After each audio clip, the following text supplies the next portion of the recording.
So we're coming off a pretty exciting top prospects game that was held in Brantford last night, where Team East got the overtime victory over Team West. Porter Martone getting the game-winning goal in overtime in front of a pretty excited Brantford crowd.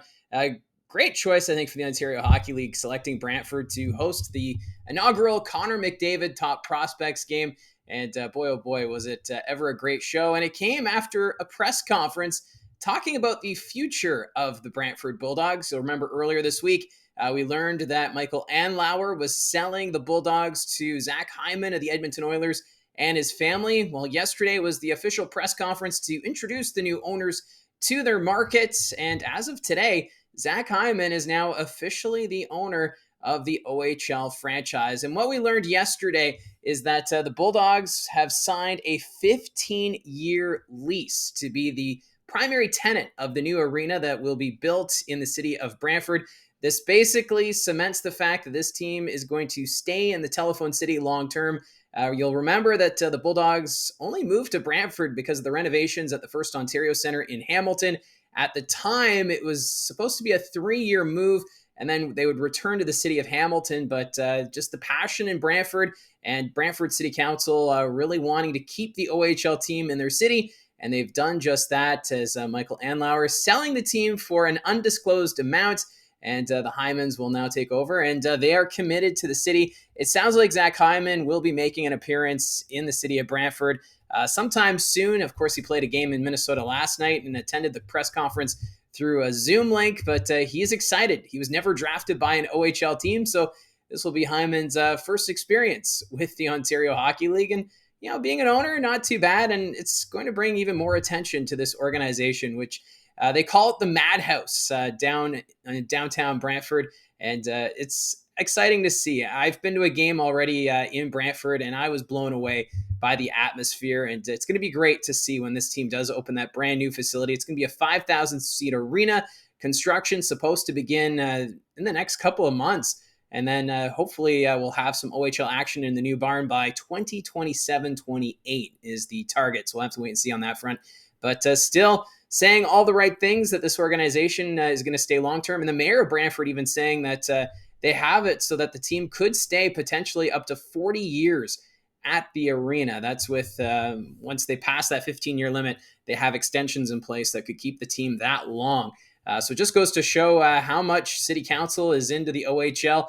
And the Brantford Bulldogs really embracing the city. And I'm really hoping that maybe as early as next year, we'll get another Brantford Alexanders throwback. Because the throwback they did in the fall was pretty sharp, but it'd be nice if it wasn't just a supplemented jersey. It'd be nice if it was a solid crest and maybe a full third jersey as opposed to just a one-off earlier in the season. But things are looking good. But now the question remains, what does the city of Hamilton do? Because in the press conference yesterday, Michael Andlauer basically said the team was kicked out of Hamilton. They weren't able to work well with the city council, but they went ahead with the renovations of the First Ontario Centre. And the plan is to bring hockey back to downtown Hamilton. The Oakview group, rather, they're overseeing the renovations, and they're saying they're not aiming for the National Hockey League, but they would like to bring an American Hockey League back to Hamilton, considering the OHL is now not an option with the Bulldogs staying in Brantford. So we're supposed to hear something in the new year, is what we were told back in the fall, about a team potentially calling Hamilton home once the renovations are done. But it's your guess is as good as mine right now as to how it's all going to work out in the city of Hamilton. But still, pretty exciting times if you're a fan of the Brantford Bulldogs. Now, some interesting news came out of Erie this morning. The Otters issuing a statement saying that due to an ongoing internal review of team policy, head coach Stan Butler will not be on the road trip this weekend for the Otters. They didn't go into details as to what this team policy that is being investigated involving Stan Butler, but it's got to be serious enough if he's not going to be making the road trip. The Otters are in the East Division this weekend. It starts tomorrow night in Ottawa, then they're going to Peterborough Saturday, and then Kingston on Sunday. So a lot of questions right now as to what's going on with the Erie Otters. This is a team that's been kind of disappointing this year. Many thought that maybe this would be their year to contend in the Western Conference. Obviously, the London Knights are a solid team once again, but we kind of wondered if it would be London and Erie, it would be 1-2 in that Midwest division. But they also didn't do anything at the trade deadline. We were wondering if maybe they would be buyers. There was rumors that they may have been considering selling off some veteran players, but in the end, nothing happened with Erie. So we're not sure what's all going on behind the scenes with the Erie Otters franchise. Obviously, right now, dealing with the passing of Jim Waters, their owner. So there's still those questions as well. What's going to go on with ownership with the Erie Otters? They did just retire Connor McDavid's number 97. So it's not that there's no passion in Erie.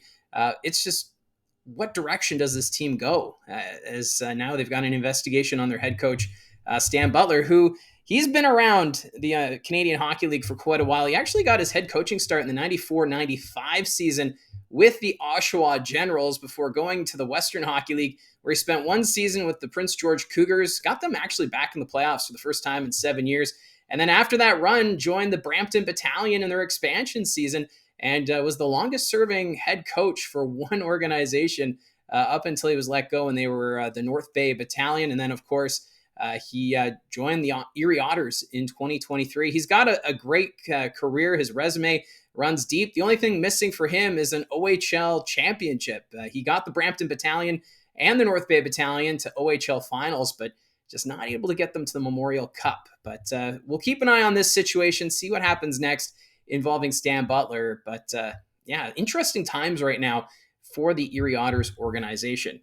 And we'll just stick with coaching here because it was about a month ago now. Hard to believe, but remember the Oshawa Generals made a surprising move by letting go Steve O'Rourke. The team was sitting tops in the Eastern Conference in the East Division. They just beat the London Knights in London, and then the following night, a tough game in Saginaw, and then they announced that O'Rourke was being let go as the head coach. And Oshawa this week, having an article that came out, they were able to speak with O'Rourke and Roger Hunt to talk about the firing, just to let people explain what all transpired, because that was the question. But according to Roger Hunt, he did nothing wrong. So he says O'Rourke did nothing wrong. He never got in trouble. He says he's a great man, a good coach, and he expects him to be back behind the bench of another team at some point. But it was just a philosophy difference of the between Hunt and O'Rourke. At that time, the Oshawa Generals penalty kill was struggling. They were giving up a lot of goals, kind of outscoring their problems at that point. So he said he talked to O'Rourke to try and change things up, but he wasn't impressed with, I guess, the direction the team was going and decided to make the change. And meanwhile, for O'Rourke, he's basically saying he wouldn't change a thing. He was actually offered to join Laxdal with the Coachella Valley Firebirds as an assistant coach, but decided to stay with Oshawa and then was promoted to the head coaching role. So for O'Rourke, like Hunt said, expect him to be back behind a bench. Could be the OHL, could be another league in Ontario, or even maybe he'll join Laxdal in the American Hockey League at some point. But they finally spoke. We got a bit of an inside look as to what all happened with the firing that caught many off guard with the Oshawa Generals. And since then, of course, they've named a new interim head coach who's taken over, and that's Brad Malone. And he's done a not too bad job. The team is still sitting top spot in the East Division. They're 4 points up on Kingston. But this is a Generals team that wants to go back to the OHL championship. They feel like they have some unfinished business after being swept by the London Knights last year for the J. Ross Robertson Cup. So that's the logic, it sounds, behind the firing of Steve O'Rourke.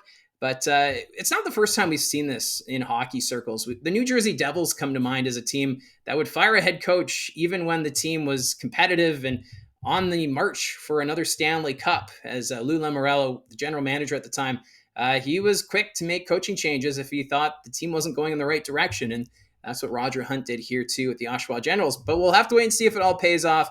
But yeah, I just wanted to touch on it here with this video. So that's how I see it from the booth. Let me know in the comments section down below your thoughts on any of these news items. Don't forget to hit like and subscribe. Talk to you soon.